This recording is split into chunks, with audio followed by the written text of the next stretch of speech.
Hey everyone, welcome back to Ganai's Football News. What a night it was in Budapest.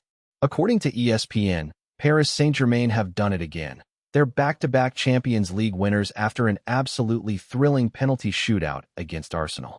The match itself ended 1-1 after 120 minutes of intense action, but PSG held their nerve when it mattered most, winning 4-3 on penalties. This makes PSG just the second team ever to win consecutive Champions League titles, cementing their status as one of Europe's elite sides. Arsenal came agonizingly close, but ultimately fell short in what was their first Champions League final in over 2 decades. As reported by BBC Sport, Kai Havertz gave Arsenal an early lead, but Ousmane Dembele equalized from the penalty spot to set up this dramatic finish. It was a match that had everything, and in the end, PSG's experience shined through. So what happens next for Arsenal? Well, ESPN is reporting that manager Mikel Arteta has urged his club to be very ambitious in the transfer market this summer.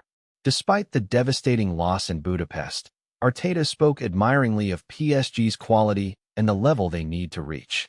The Arsenal boss knows his squad came incredibly close. They had their chances, they competed against one of Europe's best teams, and they nearly pulled it off.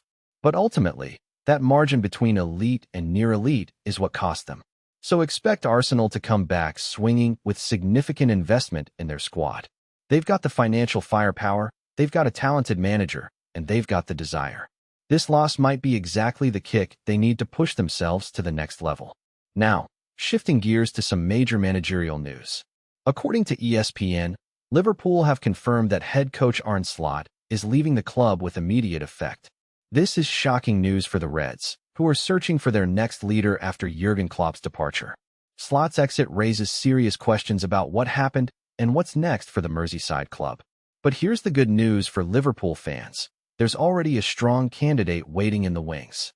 ESPN has learned from sources that Andoni Iraola is the leading candidate to become Liverpool's next head coach.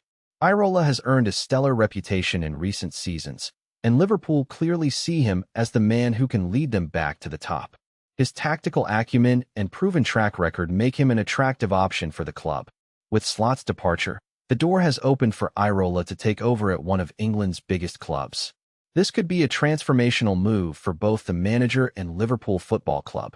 In other news, ESPN is reporting that U.S. men's national team manager Mauricio Pochettino has named defender Tim Ream as captain for the USMNT during the 2026 World Cup.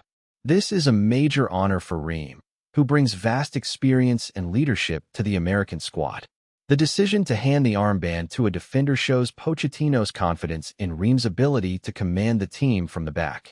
As the World Cup will be co-hosted by the United States, Canada, and Mexico, having a strong captain like Ream will be crucial as the Americans look to make a deep run in the tournament on home soil. Moving to the transfer market now. ESPN has learned from sources that Chelsea are expected to demand a fee around £120 million. That's roughly $161 million. If Enzo Fernández tries to leave the club this summer. The Argentine midfielder has been a bright spark for Chelsea, but if he pushes for an exit, the Blues are making it clear they won't let him go cheap. That's a massive price tag that will limit the number of clubs who can realistically afford him. It shows just how highly Chelsea value their young star, even amid reports of potential discontent. Finally, in women's football news, ESPN is reporting that Orlando Pride's Barbara Bonda, who's currently leading the NWSL scoring charts, suffered an injury late in her team's 3-1 victory over Bay FC. The concerning part? We don't have full details on the extent of the injury yet. Bonda had been having an exceptional season and was on a roll, scoring twice in Friday's match before picking up this knock. The Pride will be hoping it's nothing serious, but anytime your top scorer goes down, it's cause for concern. We'll have to wait for updates on her status, but this is definitely something to keep an eye on as the NWSL season continues.